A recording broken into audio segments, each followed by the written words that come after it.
The scent of lighter fluid and sweet barbecue sauce hung heavy in the afternoon air. I balanced the heavy ceramic bowl in my hands, its familiar blue pattern cool against my palms. My potato salad. Decades of practice had perfected the recipe, and it remained my one unspoken contribution to these family gatherings. I navigated the clusters of lawn chairs, nodding and smiling. "Valeria, you made it," my sister-in-law called out, waving me over. "Wouldn't miss it," I said, my voice pleasant. I found an empty spot on the crowded buffet table next to a tray of half-eaten deviled eggs. Children, sticky with watermelon, shrieked and chased each other around the oak tree, their laughter a sharp counterpoint to the drone of adult conversation. It was a perfect suburban Saturday, the kind of day that felt peaceful and settled, the kind of day where you could almost forget the weight of the world you carried the other 6 days of the week. If you're watching this video, tell me where you're from or what time it is for you. I grabbed a plastic cup of lemonade and found a seat on the edge of the patio, content to observe. My daughter, Rowena, was glowing. She hung on her husband's every word, her eyes bright with an uncomplicated pride that made my heart ache just a little. Sebastian Thorne was holding court. He always held court. He stood near the grill, a spatula in one hand and a beer in the other, gesturing broadly as he spoke. His voice was just loud enough to carry over the 80s rock music spilling from a Bluetooth speaker. "It's a massive step up," he was saying to a small circle of relatives. "They don't just hand out the regional manager title. Mandrake Incorporated is all about performance. They see potential, and they reward it." He took a long pull from his beer, his gaze sweeping the yard as if to ensure everyone was sufficiently impressed. "The new accounts are huge. We're talking 7-figure contracts. It's a lot of responsibility, but someone's got to step up and lead." Rowena beamed at him. "He's just being modest. His boss told him he's on the fast track." Hot. I sipped my lemonade, the sweetness soured by the familiar taste of his arrogance. I'd spent 18 years building Mandrake Incorporated, and I knew exactly what kind of potential it rewarded. It wasn't this. My cousin Margaret, noticing me sitting alone, ambled over and plopped into the chair beside me. "It's nice he's doing so well, isn't it?" she said, fanning herself with a paper plate. "But my goodness, you're the real inspiration, Valeria. Still working so hard at your age. Rowena told me you're at the same company, too." The music seemed to dip for a second. Sebastian's head swiveled toward us. That lazy, entitled smirk I'd come to despise spread across his face. He saw his opening. "Oh, that's right," Sebastian said, his voice dripping with condescension. He left his circle and sauntered over, deliberately drawing the attention of the patio. "Valeria works at Mandrake. She works with my dad, Harrison." He leaned against the patio railing, crossing his arms. He was performing now, and the entire yard was his stage. I met his gaze. I didn't smile. I didn't react. I waited. That was always the hardest part for people like him. The waiting. "So, Valeria," he said, his voice carrying clearly across the suddenly quiet yard, "tell everyone, how does it feel to be cleaning the toilets at my company?" The silence that followed was absolute. The children stopped running.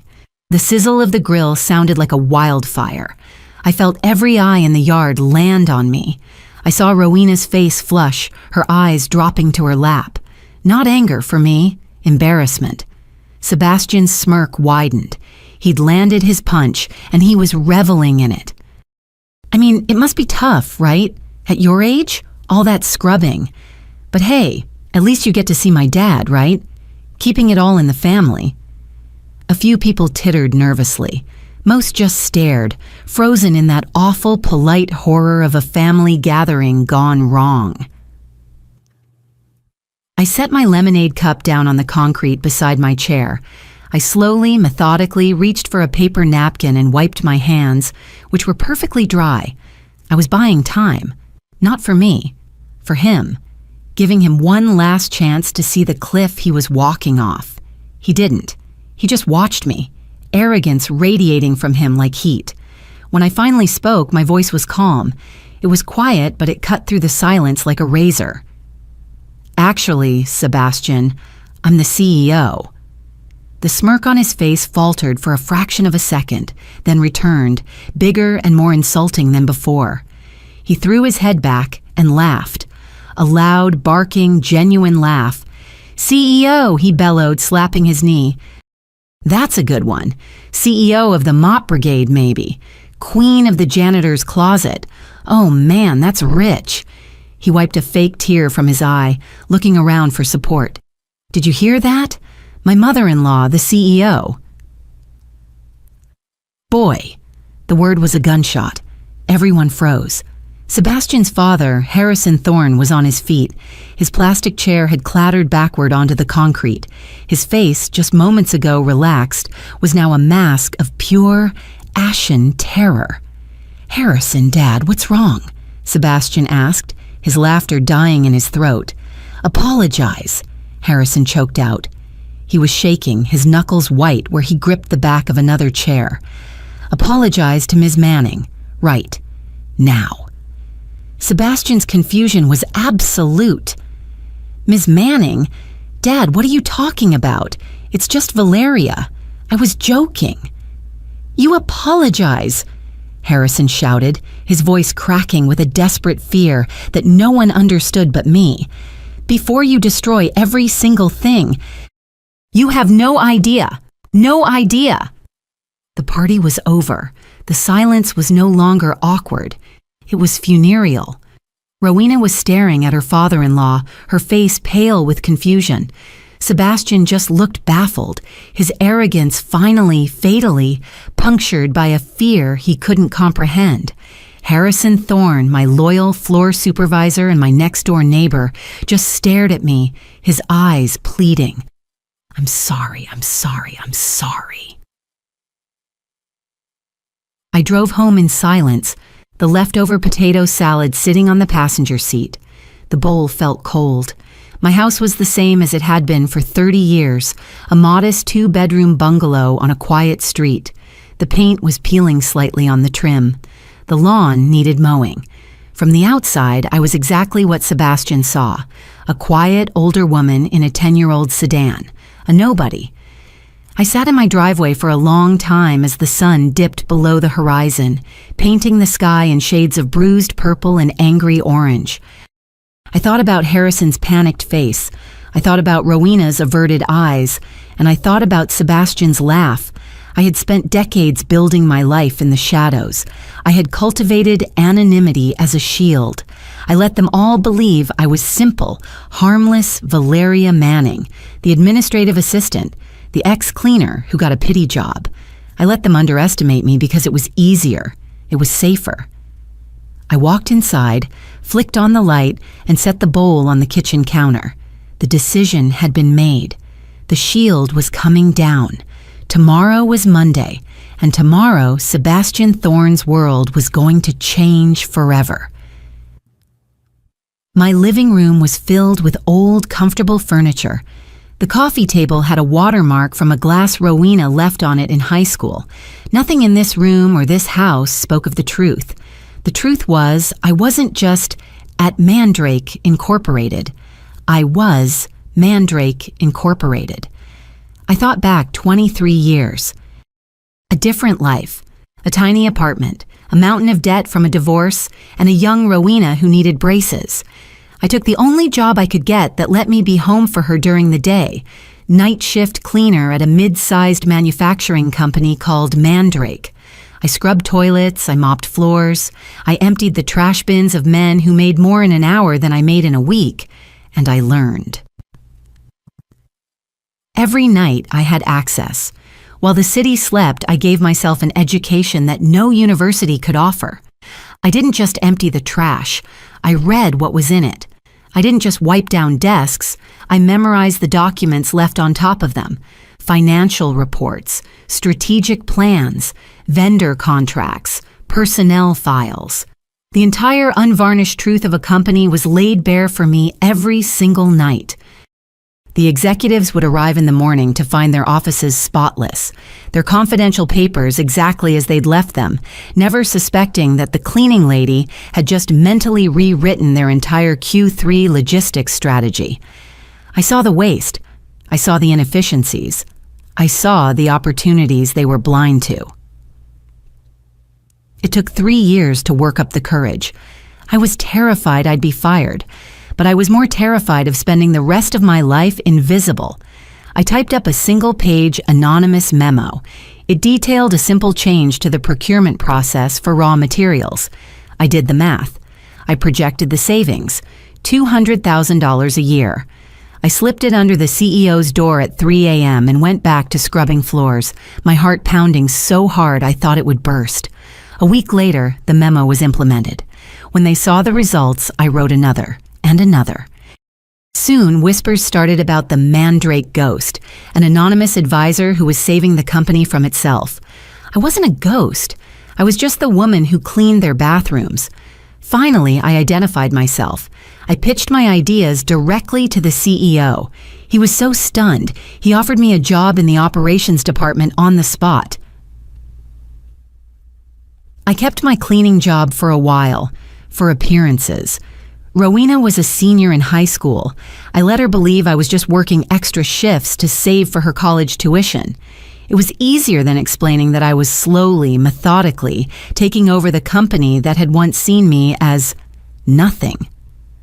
When Rowena left for college, I quit cleaning and threw myself into the work. Within 2 years, I was operations manager. Within 5, I was vice president. The CEO, a good man named Harold Mandrake, came to rely on me for everything. When he had a heart attack at 59, he begged me to take over as interim CEO. He never recovered. 18 years ago, the board made the position permanent. My one condition, my appointment would be quiet. I didn't want the attention. I preferred to lead from the shadows. Mandrake Incorporated grew from a struggling regional player into a $340 million a year powerhouse. We had 2,300 employees. I kept my house. I kept my old car. When people asked, I just said I worked at Mandrake. Rowena was busy with her own life. She married Sebastian. She assumed I'd worked my way up to a comfortable senior admin role. I never corrected her. The only person who knew the whole truth was Harrison Thorne, Sebastian's father. He was one of our best floor supervisors and my next-door neighbor for the last 12 years. He'd recognized me at a company picnic years ago. He was a good man. I'd quietly asked him to keep my position private. Family dynamics, I'd said. He understood. Until today. Today, his son had taken my carefully constructed anonymity and used it as a weapon to humiliate me. He had no idea the war he had just declared.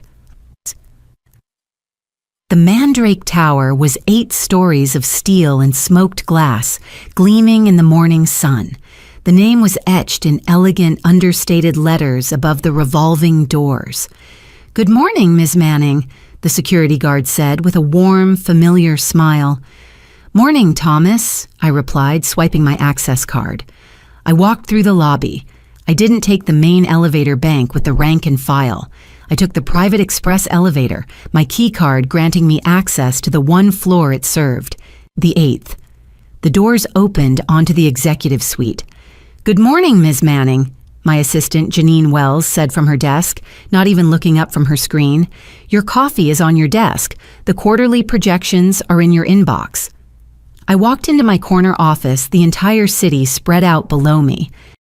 The mahogany desk was the same one Harold Mandrake had used.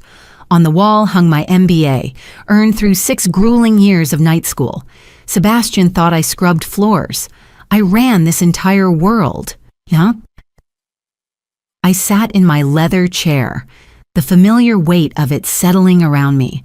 I took a sip of coffee. It was perfect, as always. "Janine," I called out. She appeared in the doorway, notepad in hand. Janine was ruthlessly efficient, a woman who knew every corner of the company. She was sharp, professional, and had never once engaged in small talk. I respected her immensely. "Yes, Ms. Manning?" "I need a file. Sebastian Thorne. Regional sales. Her pen paused for a millisecond, the only sign of surprise she ever showed. His complete file? Everything, I said. Performance reviews, sales reports, expense accounts, and his original hiring paperwork. I want to know who approved him. She nodded, her expression unreadable. I'll have it on your desk in 10 minutes. Thank you, Janine.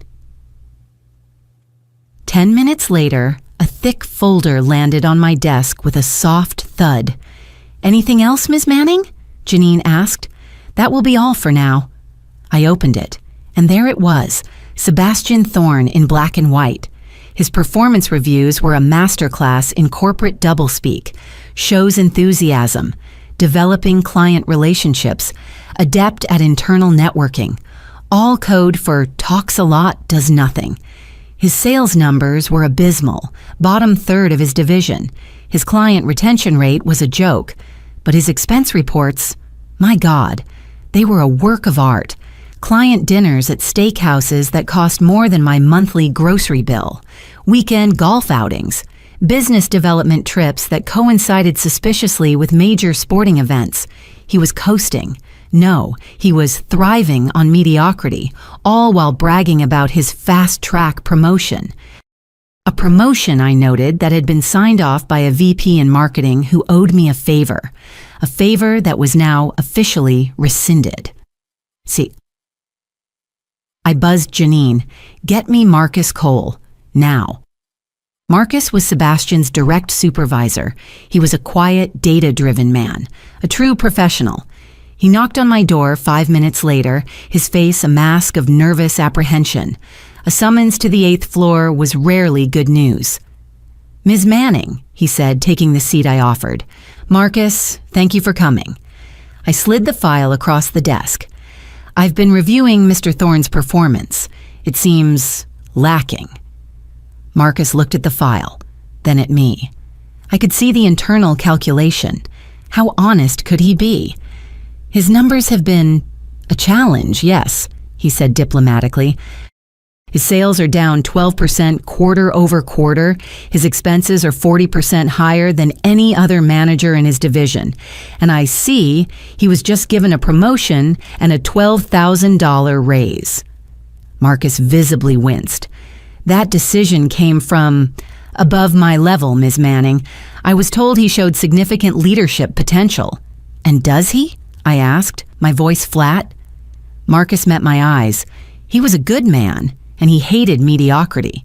No, ma'am, he does not. He's arrogant, he's lazy, and he's costing my team morale. But my hands have been tied. Not anymore, I said. I want you to pull every piece of data you have on him. Server logs, email records, his digital sales reports. I'm putting him on a 90-day performance improvement plan so strict, he'll have to... Marcus's face had gone pale. Not nervous. Pale. Ms. Manning, he interrupted, his voice tight. There's a problem. What problem? The digital records. I tried to pull his performance history this morning from my own files after his boasting at the company mixer last week. And they're gone, Ms. Manning. I leaned forward. What do you mean, gone?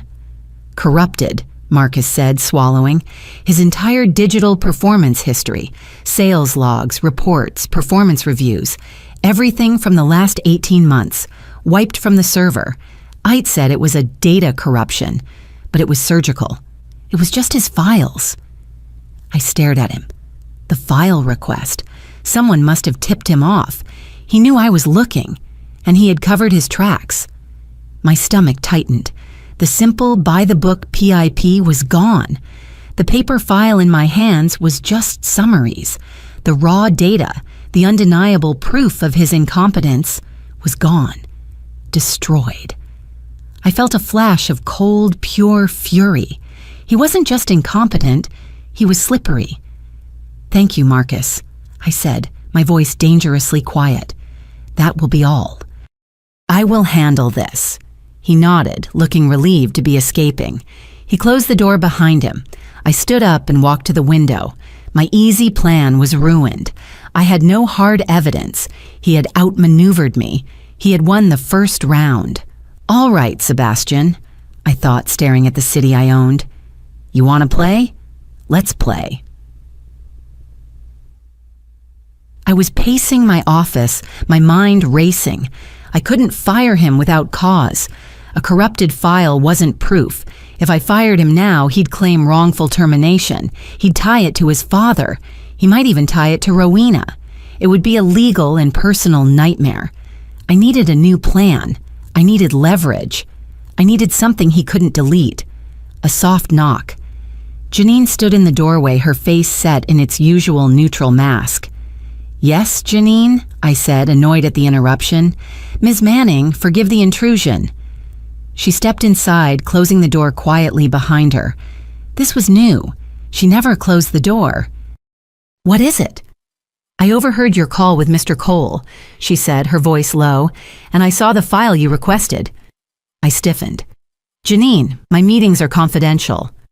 I know, she said. She walked to my desk. And I know his digital files are gone. I'm the one who discovered it this morning. I've been running a trace. The deletion request was routed through an offshore server, but it originated from his desktop IP address at 7:03 a.m. today. I stared at her. You can prove that? No, she said. He was smart enough to mask the final command. It's untraceable. But I've been with this company for 8 years, Ms. Manning. I know a system glitch from an inside job. She paused, taking a breath. Sebastian Thorne is arrogant. He treats the support staff like dirt. He treated me like his personal servant for 3 years before you promoted me to your desk. Janine, he thinks he's the smartest man in the room? She continued, her voice gaining a hard edge I'd never heard. But he forgot one thing. The smartest person in the room is the one who handles the paperwork. She walked back to her own desk in the outer office. I heard a drawer slide open. She returned a moment later carrying a thick, 3-ring binder. It was plain black with no label. She placed it on my desk with a heavy, satisfying thud. What is this? I asked. I never trusted him, Ms. Manning, Janine said. His expense reports never made sense.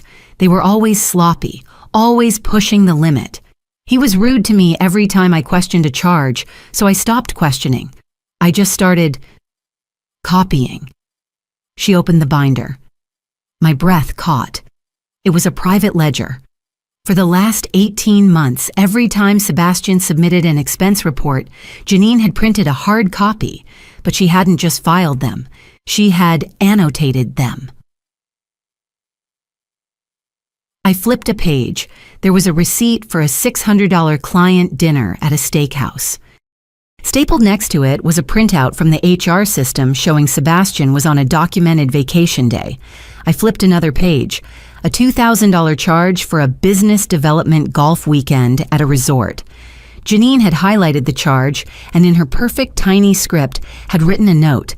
Resort is 20 miles from his college fraternity reunion. Same weekend. Another, massive mileage claims for client visits. Janine had cross-referenced them with his company car's GPS log, which she had access to as my executive assistant. The logs showed the car was parked at his home all day. It went on and on. Dozens of pages. It wasn't incompetence. It wasn't just waste. This is theft, I whispered. Yes, Ms. Manning, Janine said, her face calm, but her eyes bright with a cold, vindicated fury. It is. Hard copy. He can't delete a binder. I looked at her, truly seeing her for the first time. She wasn't just an assistant. She was a silent, patient hunter. Why, Janine? I asked. Why do this? Because, she said simply, I believe in this company, and I don't like bullies. I closed the binder. The performance improvement plan was dead. This was a new game, a much faster one. Janine, I said, my voice hardening, you are a remarkable woman. I just do my job, Ms. Manning. No, you do far more. I tapped the binder. This is a termination offense, but firing him for theft is messy. It will trigger an internal investigation. It will be public. His father works here. My daughter... I trailed off, thinking. A public scandal was the last thing I wanted. I needed him gone, but I needed it to be quiet. I needed him to run himself out. "We don't use this," I said, pointing to the binder. "Not yet. This is our insurance." I picked up the phone. "Janine, schedule an emergency all-hands meeting for the entire regional sales division. Conference room B, 1 hour. "What's the topic?" she asked, her pen ready. "A sudden mandatory audit," I said, a cold smile touching my lips. "Effective immediately, due to anonymous reports of widespread expense fraud." Janine smiled back. "Excellent. And Ms. Manning?" "Yes?" "I'll make sure the memo mentions that all accounts, especially the major ones, will be scrutinized." I buzzed Marcus Cole. "Marcus," I said, "I'm calling an emergency audit of your division in 1 hour." "An audit?" he said, his voice instantly stressed. "It's a formality," I lied, "but I need you to do something for me. I need you to communicate to your team that the flagship accounts are the priority. Specifically, I want you to mention the Hawthorne Industries account. Tell them their expenses are getting the most scrutiny." There was a pause. "Hawthorne?" Marcus said. "But their expenses are minimal. It's our most stable account." "Exactly," I said. "This isn't about Hawthorne, Marcus. This is about Sebastian. He's been padding his other accounts, but Hawthorne is his crown jewel. It's the one he brags about. If we put pressure on the audit, we're taking away his safety net. We're making him feel exposed." "What do you want him to do?" Marcus asked. "I want him to panic," I said. "I'm betting a man who deletes his performance files and steals from the company doesn't react well to an audit. He's going to do something stupid to prove his worth, to make himself untouchable. And when he does, you will forward me the email and I will handle the rest." The memo went out. Mandatory audit, regional sales division. Janine and I watched the internal network. Within 5 minutes, Sebastian's status icon turned from available to in a call, then busy, then in a call again. He was scrambling. He was calling his contacts. He was trying to find out if this was real. He couldn't use his fake expenses to justify his job. And he knew his sales numbers, the real ones, were terrible. The digital files were gone, but he knew what they had said. He was trapped. He had no proof of past performance. He was being audited for his expenses. He was a cornered rat, and a cornered rat will do anything to escape. He needed a win, a big one. A win so massive that no one would dare fire him, audit or no audit. He needed to be the hero who saved the day. He locked onto the one account he thought he controlled. Hawthorne Industries, our oldest, most stable client. They were worth $2.8 million annually. He picked up the phone and called their procurement director. I know this because the procurement director, a man I'd personally golfed with for a decade, called me 30 seconds after he hung up with Sebastian. "Valeria," he said, "I think one of your boys is having a breakdown. Sebastian Thorne just called me. He offered me a 20% price reduction on our next order." 20%. And he promised delivery in 2 weeks, which you and I both know is impossible. My grip tightened on the phone. "What did you say, David?" I told him that sounded aggressive, and he said, "I've got executive approval from the 8th floor. Just sign the paper and I'll make it happen." "Valeria, what's going on over there?" "Don't sign anything, David," I said, my voice calm. "I am handling this, personally. Thank you for the call." I hung up. The trap was set. Now I just waited for the rat to step in it. An email notification popped up in the corner of my screen. It was from Marcus Cole. The subject line, FADW, huge win, Hawthorne account secured. I opened it. There it was. An email from Sebastian to Marcus, sent just 1 minute ago. Marcus. Heard about the audit. Don't worry about my numbers. While everyone else was worrying about old expenses, I was out here closing. I just secured the Hawthorne Industries contract for another 3 years. Had to make an executive decision and give them a 20% discount and expedited delivery to get it over the line, but it's done. They're signing the new contract as we speak. I'll expect that bonus. See? This is the kind of leadership potential you should be rewarding. He'd forwarded the entire email chain with Hawthorne, his illegal promise, his lie about executive approval, his monumental career-ending arrogance, all wrapped up in a neat little bow. He thought he was untouchable. He thought he had saved himself. I looked at Janine. She was already on the phone. "Ms. Manning's office," she said, her voice pure ice. "Could you please send Sebastian Thorne to the 8th floor executive office? Ms. Manning needs to see him immediately." The walk from the sales floor on the 4th level to the executive suite on the 8th was a long one. I imagined him taking it. He wouldn't be nervous. He'd be triumphant. He'd be straightening his tie in the elevator. He'd be practicing his modest but proud expression. He'd be thinking about his bonus. He'd be thinking about how he'd beaten the audit, outsmarted Marcus, and impressed the higher-ups. He'd be walking into the lion's den, thinking it was a party in his honor. "He's on the elevator, Ms. Manning." Janine's voice came over the intercom. "Thank you, Janine. Ask Marcus to join us, please, and hold all my calls." I stood up and walked to the window, looking out at my city.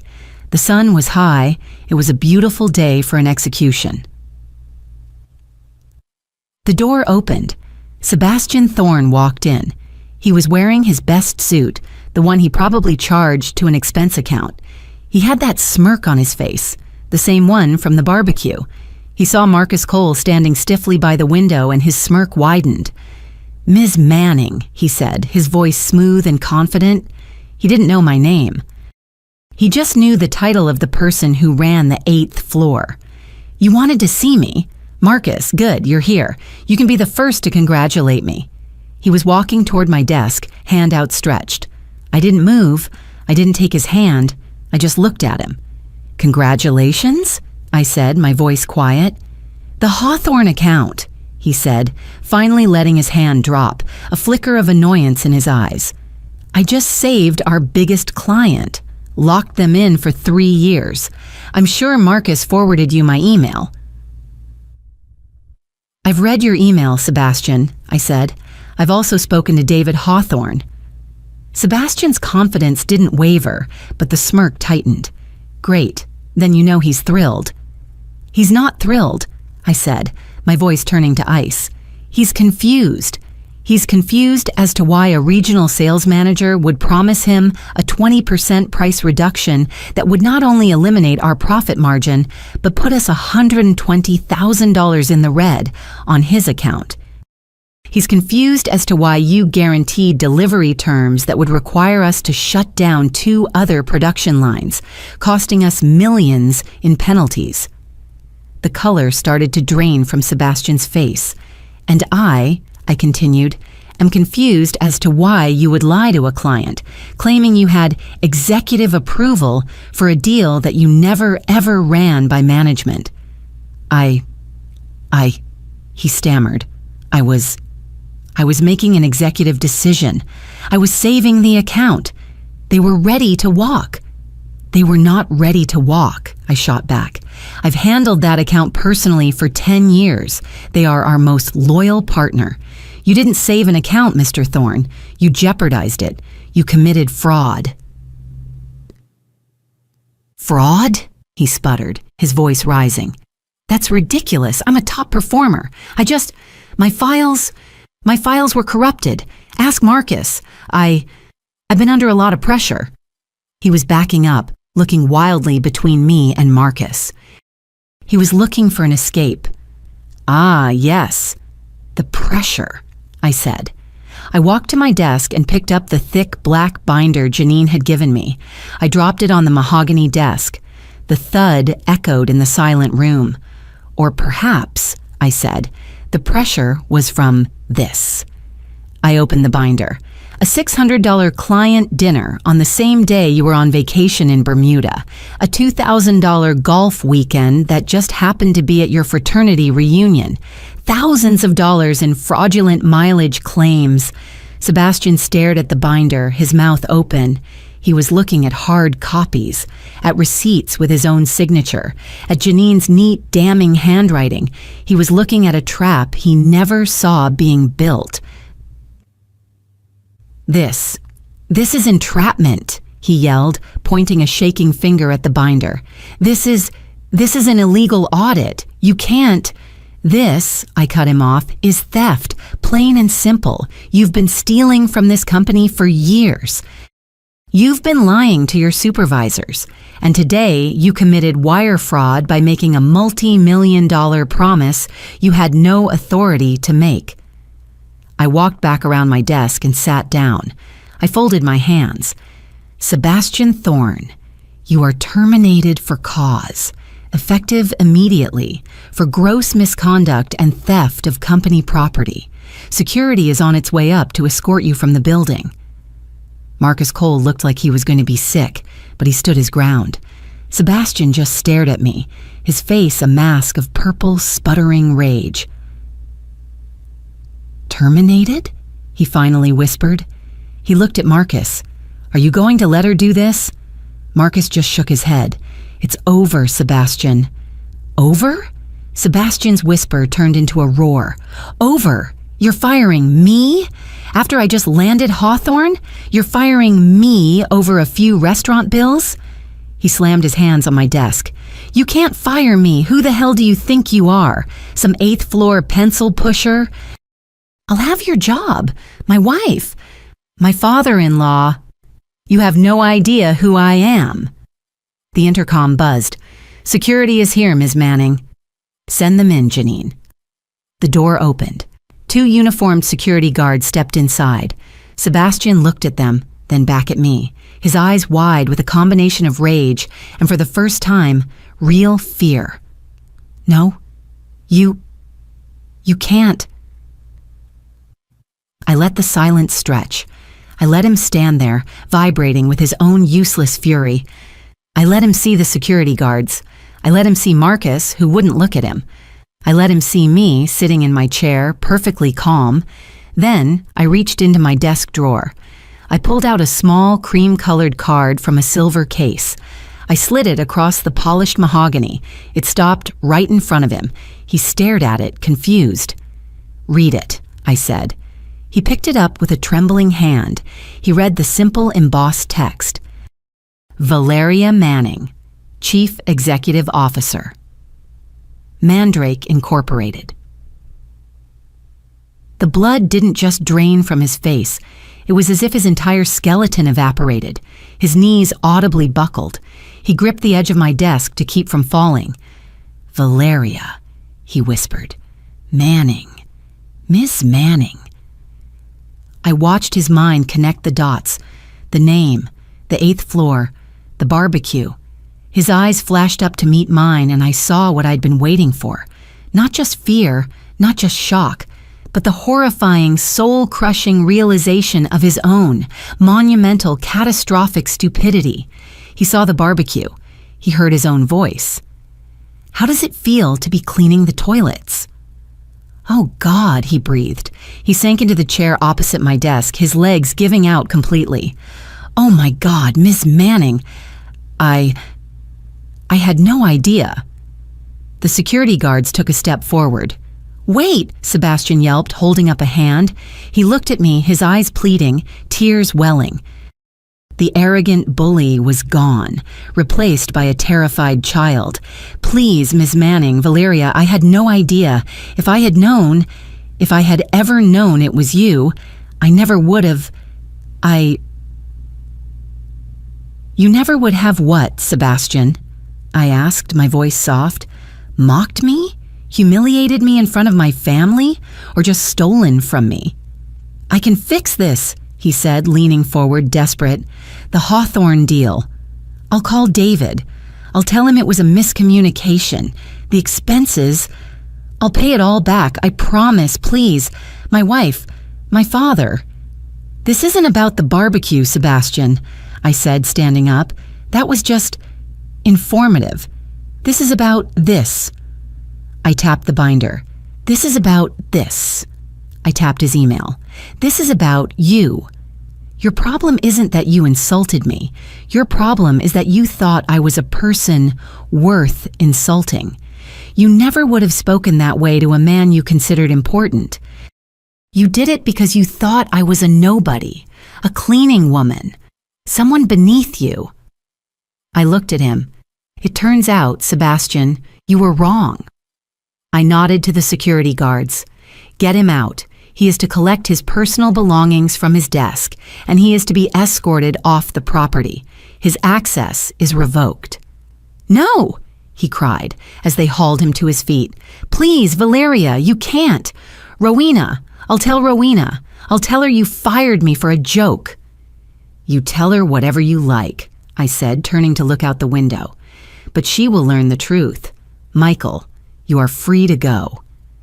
I listened to him protesting all the way down the hall until the elevator doors dinged shut, cutting off his pathetic, desperate pleas. Silence returned to the 8th floor. That evening, I pulled into my driveway. The sun was setting. I saw Harrison Thorne standing in his own yard, staring at my house. He'd been waiting for me. I got out of my car and he walked slowly to the low fence that separated our properties. He looked 10 years older than he had at the barbecue. "Viola," he said, his voice rough. He wouldn't look me in the eye. He called me, hysterical, shouting. Said you were the CEO," I finished for him. "Yes, Harrison, I am." He nodded, absorbing it. "And you fired him." "I did," I said. "He was terminated for cause, for theft and gross misconduct." Harrison finally looked up.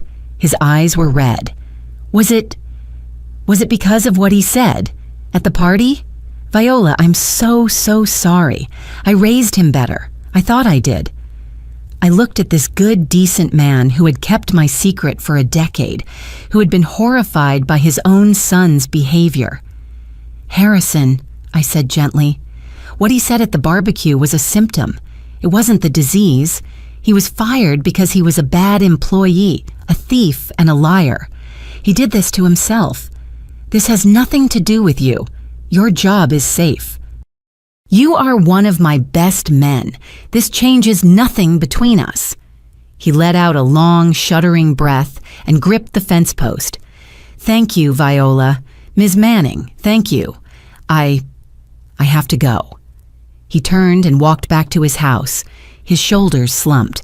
He had a different, more personal reckoning to face. I had just walked in my front door when my phone rang.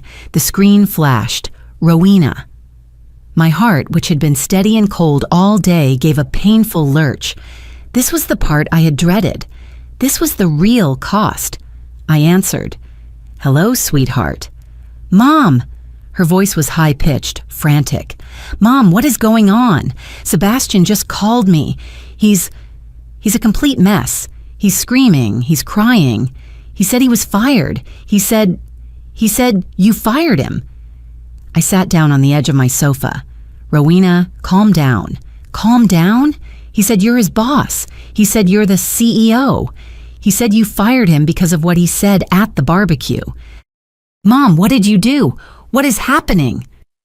"Rowena, I need you to take a breath," I said, my voice firm. "And I need you to come over. We need to talk." I can't. He's here. He's packing a bag. Mom, he's scaring me." "Leave," I said, my voice dropping into the command tone I used on the 8th floor. "Leave the house. Tell him you're getting air. Drive here. Now, Rowena." The line was silent for a moment. "Okay," she whispered. I'm on my way." The line went dead. 20 minutes later, headlights sliced across my living room wall. Rowena burst through the front door without knocking, her face pale and stained with tears. Her hair was a mess, and she was still wearing the yoga pants she'd had on that morning. "Tell me," she demanded, her voice shaking with anger and confusion. Tell me the truth. Right now, are you the CEO of Mandrake? This was it. The secret I had kept for her entire adult life. Yes, I said quietly. Rowena stared at me as if I'd just grown a second head. What? Yes, Rowena. I am the CEO. I have been for 18 years. But, your car, this house, you work in an office.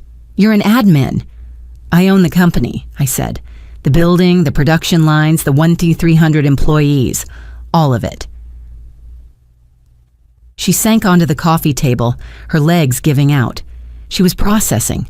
The barbecue. Harrison's panic. My calm response. You... She looked up and the confusion on her face was hardening into something new, something I'd never seen her direct at me. Betrayal. You've been lying to me, she whispered. My entire life. I never lied, Rowena, I said gently. I didn't tell you everything. I wanted you to have a normal life. I didn't want you to grow up with the pressure of that kind of... Pressure? She shot back, her voice rising. Or shame. Were you ashamed of it? No. Of course not. Then you were ashamed of me, she cried, jumping to her feet. You didn't think I could handle it. You let me pity you. Do you have any idea how many nights I've spent worrying about you, thinking you were struggling, thinking you were... Her voice broke. Oh God, the barbecue. She covered her face with her hands, her shoulders shaking. I was so embarrassed, she sobbed, her voice muffled. He said that, and I was embarrassed. For you. I know, I said, my heart breaking.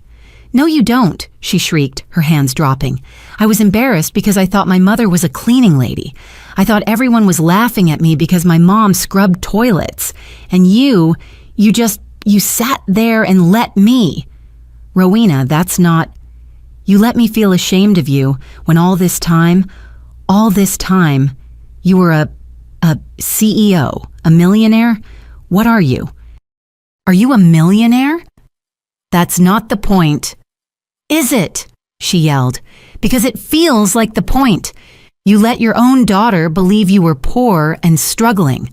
What kind of person does that? A mother who wanted to protect her, I said, my voice shaking for the first time. A mother who wanted her daughter to value hard work, not a name on a building. And what about my husband? She spat. You fired my husband. Yes, I did. For a joke, a stupid, awful joke. You ruined his life. You ruined our life. For revenge. I stood up. Stop. Right there. It had nothing to do with the barbecue. That's just what finally put him on my radar. I don't believe you. You don't have to, I said. I walked to my briefcase, which I'd left by the door. I pulled out a file. It wasn't the thick binder. It was a simple 2-page summary. I threw it on the coffee table in front of her. I fired him for this. This is the binder of his fraudulent expenses. This is the proof he's been stealing from my company for 18 months. And this, I added, tossing his forwarded email on top, is the email he sent today, committing fraud and lying to a client, which could have cost this company millions. He was fired for cause, Rowena, because he's a thief and an idiot. Rowena's eyes scanned the pages. She saw the numbers. She saw the receipt for the golf weekend. She saw Sebastian's own bragging words in the email. The fight drained out of her. The rage, the betrayal. It all just collapsed. She sat back down on the sofa, staring at the proof of her husband's character. She looked at the papers. Then she looked at me, her mother, the stranger, the CEO. She whispered. I don't know who you are. I'm your mother, I said. She shook her head, tears rolling silently down her cheeks. No, my mother was just normal. She stood up, grabbed her purse, and walked to the door. She didn't look at me. I need to go, she said, her voice hollow. I need to think. The door closed and I was alone in my modest house, surrounded by the wreckage of all my secrets. 6 months. Winter had come and gone. Spring was painting the city in shades of green. I stood at my office window looking out. Mandrake Incorporated was thriving. I had personally flown to meet with David Hawthorne. We'd had a long, honest dinner. I told him everything. He laughed, shook his head, and signed a new, more lucrative 5-year contract. "You should have told me, Valeria," he'd said. "I would have loved to have seen the look on that punk's face." Sebastian was gone. He'd moved out of state, threatening to sue. He never did. He knew what was in the binder. Harrison Thorne still worked for me. He was a good man, and I'd promoted him to assistant plant manager. He'd earned it. We were still neighbors. We waved. We didn't talk about our children. My phone buzzed. A text message. "Rowena, lunch today? Cafe Rosso?" My fingers trembled slightly as I typed back. Of course, noon. Our relationship was new. It was fragile. The first 2 months had been silent. Then a hesitant text. Then a coffee. Then a dinner. We were rebuilding, not as a CEO and a daughter or a liar and a victim, but as 2 adult women getting to know each other for the very first time. It was painful, and it was wonderful. She had divorced Sebastian. It was fast and clean. She told me he'd shown his true colors in the divorce, trying to get money he wasn't owed, lying on his financial statements. "I see him now, Mom," she'd said last week. "I finally, really see him, and I see you." I arrived at the cafe early. Rowena was already there, at a table by the window, reading a book. She looked different. Her hair was shorter. She wore a bright yellow dress. She looked confident. She looked happy. "Mom," she said, standing to hug me. The hug was real. "Rowena, you look wonderful." We sat. We ordered. We talked. She was glowing. She'd left her high-paying but soulless marketing job. She'd taken a massive pay cut to work for a small nonprofit that helped women start their own businesses. It's the best work I've ever done," she said, her eyes shining. "I'm meeting these women, Mom. They have so much drive. They remind me of the stories you told me about starting as a cleaner." My heart swelled. "Actually," she said, setting down her fork, "that's what I wanted to talk to you about." "Oh?" "Our executive director is retiring," Rowena said, taking a deep breath, "and the board asked me to apply for the position." I was floored. "Rowena, that's incredible." "It's terrifying," she laughed nervously. "I've only been there 6 months. I don't know if I'm qualified. I'm worried they're only asking me because, well, because of you, because of who you are." I reached across the table and took her hand. "Rowena Manning," I said, "I built a multi-million-dollar company by hiring the best people. I can spot talent a mile away. Do you think a nonprofit board is any different? They're not asking you because of my name. They're asking you because of yours, because of what you do, because they see in you what I've seen my whole life." She squeezed my hand. "You really think so?" "I know so." She smiled, a real radiant smile.